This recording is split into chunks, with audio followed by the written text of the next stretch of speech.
RIMS 2 जहाँ बनाने के लिए ये जिद पर अड़े हैं, उसके बगल में लगभग 100 एकड़ जमीन इरफान अंसारी और उनके परिवार रिश्तेदार के लोगों ने खरीदा है, इसलिए वहाँ रिम्स 2 बनाना चाह रहे हैं। सूत्रों से पता चला या साक्ष्य? नहीं, साक्ष्य है, प्रमाण हम लोग खुलासा करेंगे।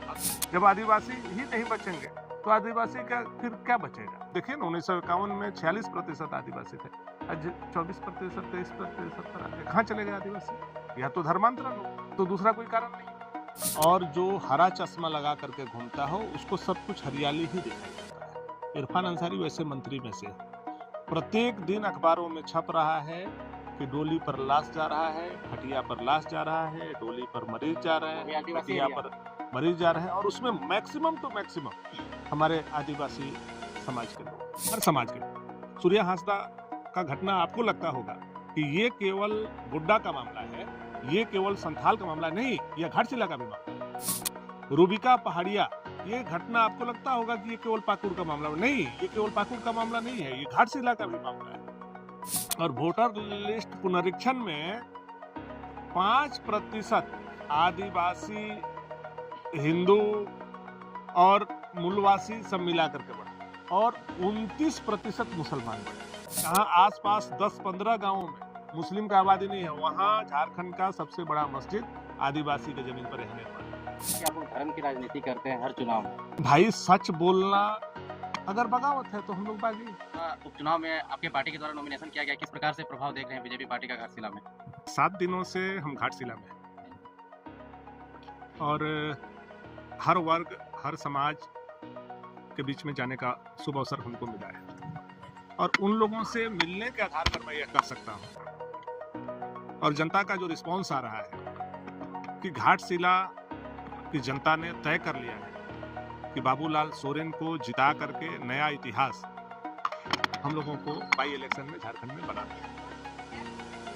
और आप देखेंगे कि जब 14 तारीख को काउंटिंग होगा तो घाटशिला में नया इतिहास बनेगा। और ये इसलिए भी मैं इस दावे के साथ बोल रहा हूँ कि यहाँ हम लोग तो आए हैं सहयोगी के रूप में जरूर, लेकिन ये चुनाव भाजपा से ज्यादा घाटशिला की जनता और घाटशिला के युवा इस चुनाव को लड़ रहे हैं। यही युवा समय पर बाबूलाल सोरेन भी बन रहे हैं, बाबूलाल मरांडी भी बन रहे हैं, चंपई सोरेन भी बन रहे हैं, योगी आदित्यनाथ भी बन रहे हैं और नरेंद्र भाई मोदी भी बन रहे हैं। और इनके दम पर मैं कह सकता हूं कि आने वाला समय में परिवर्तन निश्चित तौर पर होगा और घाटशिला भाजपा के खाते में जाएगी, बाबूलाल सोरेन यहां से जीतेंगे। सर, झारखंड और घाटशिला के तो अनेक मुद्दे हैं, लेकिन बीजेपी किन मुद्दों पे फोकस कर रही है? युवाओं के लिए, महिलाओं के लिए, किसानों के लिए, आदिवासियों के लिए? देखिए, सबसे पहला मुद्दा यहाँ का रोजगार है। यहाँ HCL का जो कॉपर फैक्ट्री है वो बंद है ये सरकार के आने के बाद से। हम लोगों के माननीय सांसद प्रयास कर रहे हैं और हमारा विधायक होंगे तो उनका भी प्रयास से बहुत जल्द सबसे पहला काम होगा। जिस घाटशिला का अस्तित्व कॉपर फैक्ट्री से बना था वो HCL का कॉपर फैक्ट्री को यहाँ प्रारंभ करना। उसके अलावा कई अन्य बातें हैं जो आवश्यक है घाटशिला के लिए भाजपा को लाना। जैसे यहाँ बांग्लादेशी रोहिंग्याओं का बहुत बड़ा रोहिंग्या बहुत संख्या में आकर के बस रहे हैं। डेमोग्राफी चेंज का कई कई उदाहरण कई कई पंचायत में हम लोगों को देखने को मिल रहा है। यहाँ गौ तस्करी बड़े पैमाने पर इसी रास्ते से मुर्शिदाबाद तक पहुंच रहे हैं। यहाँ से गाय जा रही हैं, वो बांग्लादेश भेज दिया जा रहा है और वहां से बांग्लादेशियों को उठा करके घाटशिला भेजा जा रहा है। और घाटशिला के लोग ये तमाम चीजों को देख करके परिवर्तन की दिशा में आगे बढ़ रहे हैं। घाटशिला के लोग इन सारी चीज़ों पे कनेक्ट हो पाएंगे, क्योंकि यहाँ पे रोजगार विस्थापन बड़ा मुद्दा है और कंपनी फैक्ट्री का जो यूरेनियम का यहाँ पे खनन होता है, उससे भी रेडिएशन से काफ़ी लोग प्रभावित हैं। नहीं, मैंने सबसे पहले आपको बोला कि ये हम लोगों का विषय है। हमारे विधायक बनेंगे तो यहाँ के रोजगार के सबसे बड़े विषय पर सबसे पहले हम लोग लड़ेंगे। जितनी माइंस बंद है, जो फैक्ट्रियां बंद है, जिसमें प्रमुख रूप से HCL का कॉपर फैक्ट्री आता है, ये अब हमारे विधायक का, हमारे पार्टी का विषय बन चुका है और इसको आज नहीं तो कल हम लोग हल किए बिना नहीं रहेंगे। और यहाँ के लोग जो पहले घाटशिला चमकता था ये फैक्ट्री से, यहाँ के माइंस से, उन चीजों का रौनक फिर लाना हमारे विधायक का, हमारे सांसद का काम है। हमारे सांसद उस पर काम कर रहे हैं, लेकिन राज्य सरकार में हमारे प्रतिनिधि नहीं होने के चलते वो काम में बाधा आ रहा था। अब यहाँ से जब हमारे विधायक जाएंगे तो कॉपर फैक्ट्री से लेकर के तमाम माइंस का हम लोग काम करेंगे, रोजगार का सृजन होगा, यहाँ से पलायन को हम लोग रोकेंगे। बीजेपी एक बड़ी पार्टी है सर, बड़े-बड़े इनके स्टार प्रचारक भी हैं। क्या बड़े स्टार प्रचारक घाटशिला उपचुनाव में आएँगे? यहाँ का स्टार प्रचारक हमारा संथाली समाज है, हमारा हो समाज है, हमारा भूमिज समाज है, हमारा बंगाली समाज है, हमारा उड़िया समाज है, हमारा पिछड़ा समाज है, हमारा अगड़ा समाज है। जितने समाज के लोग हैं वही आज स्टार प्रचारक है। हुँ। और बाबूलाल सोरेन को जिताने के लिए सारे स्टार प्रचारक लगे हुए हैं। मुझे नहीं लगता है कि इसके लिए कोई बाहर से, झारखंड से बाहर के किसी भी नेता को आने की जरूरत दोनों तरफ पूर्व मंत्री के बेटों का लड़ाई है, एक तरफ परिवारवाद की भी बात आ रही है सर, तो इसको कैसे देखते हैं? है। देखिए, बाबूलाल सोरेन परिवारवाद की केवल उपज नहीं है, पिछले 10 सालों से लगातार यहाँ की जनता से वो कनेक्ट है। हुँ। कोई भी गरीब, असहाय, लाचार, बेबस जिसके घर में मौत होता है, जिसकी बेटी की शादी होती है, दोनों समय में बाबूलाल सोरेन जी ने मदद करने का बीड़ा उठाया है। लोगों को अनाज देते हैं, लड़कियों की शादी को कराते हैं, सुख-दुख में भागीदार रहते हैं।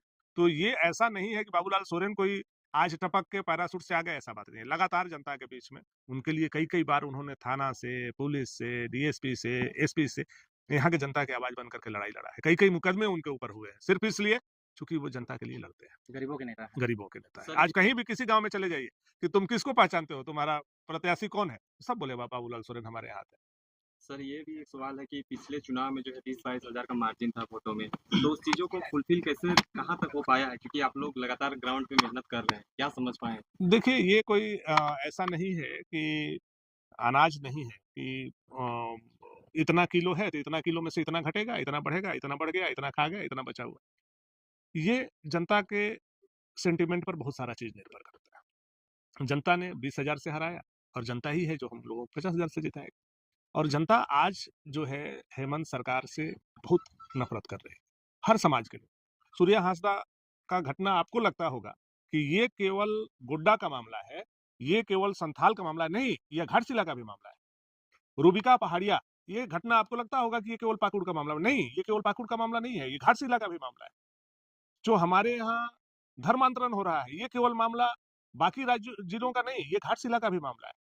हमारे यहाँ जो रोहिंग्या लोगों का बसावट बड़ी तेजी से हो रहा है, आपको जान करके ताज्जुब होगा, एक नया बात मैं आपको बताना चाहता हूँ, ये जानते भी होंगे आप लोग, कि अभी वोटर लिस्ट मात्र 9 महीना में सर्वेक्षण हुआ और वोटर लिस्ट पुनरीक्षण में 5% आदिवासी, हिंदू और मूलवासी सब मिला करके बढ़ा और 29% मुसलमान बढ़े, केवल 9 महीना में।